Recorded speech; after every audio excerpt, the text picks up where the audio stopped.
नमस्कार आप सभी का और आप सबका स्वागत है बड़ी इंग्लिश अकेडमी के ऑफिशियल यूट्यूब चैनल पर।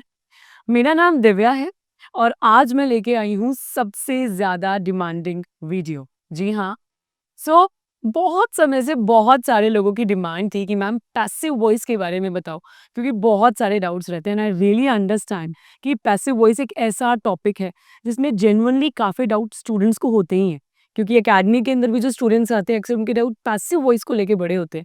ऐसे इसके पीछे रीज़न ये भी है कि जो हमारे स्कूल्स में और दूसरे एजुकेशन सिस्टम्स में जो इंग्लिश में पैसिव वॉइस का टॉपिक पढ़ाया जाता है, वो बहुत ना कंफ्यूजिंग तरीके से पढ़ाया जाता है कि सब्जेक्ट पीछे ऑब्जेक्ट आगे एंड रूल इसमें इसमें बदल जाता है एंड बहुत कंफ्यूजन हो जाता है उस जगह पर। एंड आई रियली अंडरस्टैंड, क्योंकि मैं भी खुद उस दौर से ही निकल कर आई हूँ।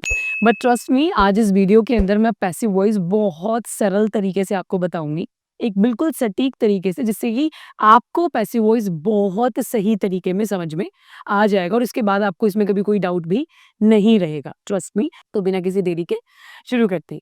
तो सबसे पहले हम एक्टिव के सेंटेंसेस को समझते हैं कि भैया एक्टिव और पैसिव होता क्या। तो देखो, अभी तक आपने जो भी इंग्लिश में सेंटेंसेस सीखे हैं, मतलब आपने बड़ी इंग्लिश एकेडमी को अगर आप लंबे समय से फॉलो करते हुए आ रहे हो, अगर आपने शुरुआत से लेके अभी तक सारी वीडियोस हमारी देखी हैं, तो अभी तक जो भी हमने अपनी बड़ी इंग्लिश एकेडमी के पेज पर पढ़ाया है, सिखाया है इंग्लिश ग्रामर के अंदर, वो सारा का सारा हमने एक्टिव वॉइस ही बताया है अभी तक। ये पहली वीडियो है जो पैसिव वॉइस पे हमारे चैनल पे आने वाली है। हमने जो भी पढ़ा वो सब एक्टिव वॉइस पढ़ा है। तो आपको अगर याद हो तो हमने एक इंट्रोडक्शन वीडियो बनाया था इंग्लिश का, जिसका लिंक आपको यहाँ पर एक आई बटन पर मिल जाएगा, जिसके अंदर हमने आपको बताया था कि जब एक सेंटेंस को बनाया जाता है, अगर आपको याद हो तो हमने आपको बताया था कि जब भी एक सेंटेंस बनता है तो उसकी शुरुआत होती है सब्जेक्ट से। सब्जेक्ट के साथ में हम यूज करते हैं एक हेल्पिंग वर्ब, इसी के साथ में हम यूज करते हैं वर्ब, जिसको हम एक्शन भी बोलते हैं, और लास्ट में हम लगाते हैं ऑब्जेक्ट। ये हमारा रूल होता है एक्टिव वॉइस के सेंटेंसेस का। ये क्या होता है? ये होता है हमारा एक्टिव वॉइस। इसका मतलब क्या होता है? जब आपको पता होगा कि जब भी हम कोई सेंटेंस बनाते हैं एक्टिव वॉइस में, तो हम सबसे पहले सब्जेक्ट से शुरू करते हैं, जिसके अंदर सब्जेक्ट कौन होता है? सब्जेक्ट वो इंसान, वो चीज जो कि एक्शन को परफॉर्म कर रही है, राइट? मतलब कि जैसे अगर मैं बोलती हूँ कि मैं आपको सेंटेंसेस पढ़ा रही हूँ, मैं आपको टॉपिक पढ़ा रही हूँ कुछ, तो इस सेंटेंस में काम करने वाला इंसान कौन है? मैं। तो मैं क्या हो गई? मैं सब्जेक्ट हो गई। जैसे कि आप लोग इस वीडियो को देख रहे हो, तो अभी सेंटेंस में एक इंसान है जो काम को कर रहा है, वो कौन है? आप लोग। तो आप लोग कौन हो गए? आप लोग सब्जेक्ट हो गए हो, राइट? तो जिस भी सेंटेंस में सेंटेंस की शुरुआत डूअर से होती है, डूअर यानी कि सब्जेक्ट से होती है, डूअर, जिस भी सेंटेंस के अंदर डूअर अवेलेबल है कि काम करने वाला इंसान कौन है, राइट? जब आपके पास डूअर मौजूद है कि काम कौन कर रहा है, तो वो एक्टिव वॉइस का सेंटेंस होता है, जिसमें हम हेल्पिंग वर्ब का यूज करते हैं टाइम या इमोशन को डिस्क्राइब करने के लिए, वर्ब का यूज करते हैं हम एक्शन दिखाने के लिए कि सेंटेंस में मेन एक्शन क्या हो रहा है, और ऑब्जेक्ट का हम यूज करते हैं ये बताने के लिए कि किस इंसान, किस चीज, किस जगह पर काम किया जा रहा है। जैसे कि मैं बोलती हूँ कि मेरा भाई फुटबॉल खेलता है। अब इसके अंदर डूअर कौन है? काम कौन करता है? मेरा भाई करता है। तो मेरा भाई कौन हो गया? सब्जेक्ट हो गया। और किसके ऊपर काम किया जाता है? क्या खेलता है वो फुटबॉल खेलता है। तो फुटबॉल क्या हो गई? फुटबॉल ऑब्जेक्ट हो गई, राइट? तो जिस भी सेंटेंस में सेंटेंस सब्जेक्ट से शुरू होता है और ऑब्जेक्ट पे खत्म होता है, उसको हम बोलते हैं एक्टिव वॉइस के सेंटेंसेस। अब आते हैं पैसिव वॉइस पे। बेसिकली होता ही है इंग्लिश के अंदर ना, जब भी आप सेंटेंसेस बताते हो, जब भी आप कोई इमोशन शेयर करते हो, तो अक्सर हमारा ऐसा भी एक इमोशन होता है, एक ऐसी भी स्थिति हमारे आगे आके खड़ी हो जाती है, जिस स्थिति में, जिस सिचुएशन में हमारे पास एक्शन तो हुआ, लेकिन एक्शन को करने वाला इंसान मौजूद नहीं होता है। अक्सर ऐसे बहुत सारे सेंटेंसेस हमारी डे टू डे लाइफ में बनते हैं जहां पर एक्शन तो हुआ, लेकिन उस एक्शन को परफॉर्म करने वाला इंसान यानी कि डूअर हमारे पास मौजूद नहीं होता है। तो जब भी किसी भी सेंटेंस में आपके पास डूअर अवेलेबल ना हो, काम करने वाला इंसान मौजूद ना हो, वहां पर आप यूज करते हो पैसिव वॉइस का सेंटेंस। अब आप बोलोगे मैम ये कैसे पॉसिबल है कि सेंटेंस में डूअर ही नहीं है, काम करने वाला इंसान ही मौजूद नहीं है, तो ये कैसा सेंटेंस हुआ?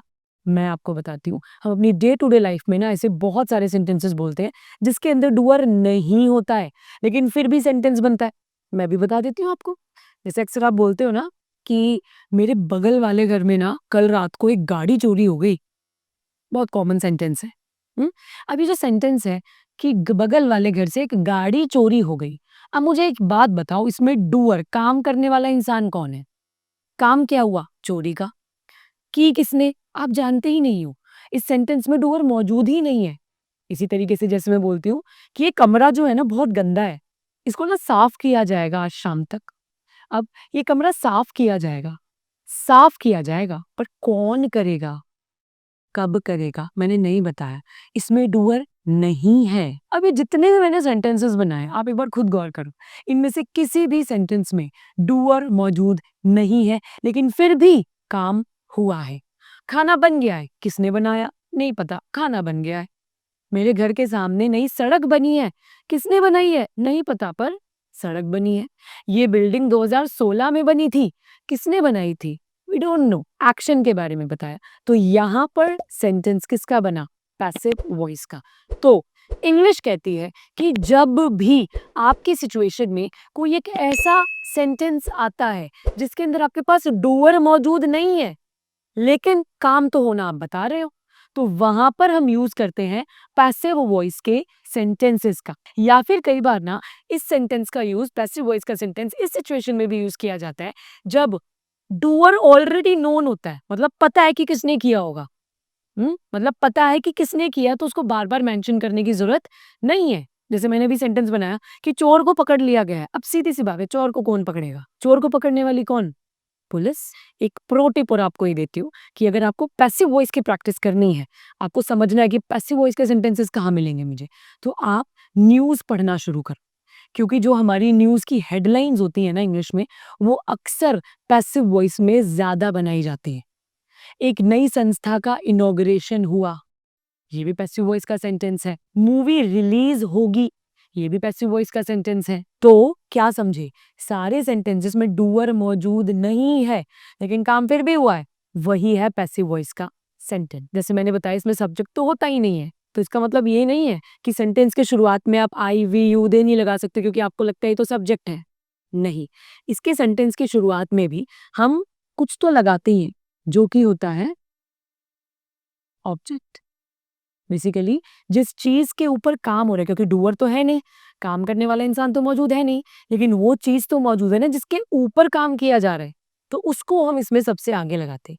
यानी ऑब्जेक्ट को हम सबसे पहले लगाते हैं। और यहाँ पर जो ऑब्जेक्ट है, यहाँ पर हम वो ऑब्जेक्ट बोलते हैं, कोई भी चीज भी हो सकती है, वो कोई थिंग हो सकती है, वो किसी का नाम भी हो सकता है, या फिर जो नॉर्मल हम एक्टिव वॉइस में सब्जेक्ट्स यूज करते हैं ना, जैसे कि I, we, you, they, he, she, it, इनका भी यूज किया जा सकता है।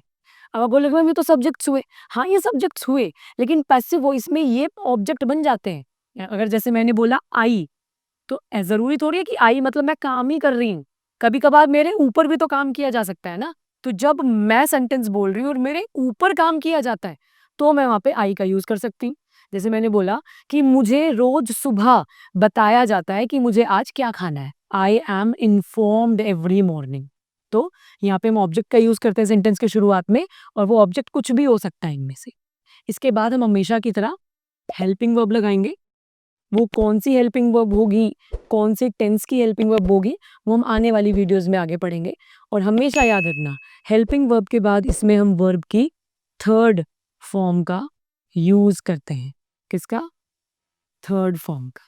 और इसके एंड में अगर तो आप चाहते हो कि आप सब्जेक्ट मेंशन करना चाहो, तो आप बाय करके यहाँ पर सब्जेक्ट भी लगा सकते हो, लेकिन ये बात बिल्कुल ऑप्शनल है। ये सब्जेक्ट बिल्कुल ऑप्शनल है, अगर आप लगाना चाहते हो तो लगाओ, नहीं लगाना चाहते तो नहीं भी लगाओ। क्यों? क्योंकि अगर भैया सब्जेक्ट आपके पास है, तो एक्टिव में ही बदल दो ना। जबरदस्ती तोड़-मड़ोड़ के बाद में लास्ट में सब्जेक्ट लगाने का तो कोई लॉजिक ही नहीं है ना? मतलब अगर आप बोल सकते हो कि चंदू ने आम खाया, मतलब चंदू आम खाने वाला इंसान, सब्जेक्ट चंदू मौजूद है, तो जबरदस्ती उसको पैसिव में क्यों बनाना है कि आम चंदू के द्वारा खाया गया, mango was eaten by Chandu.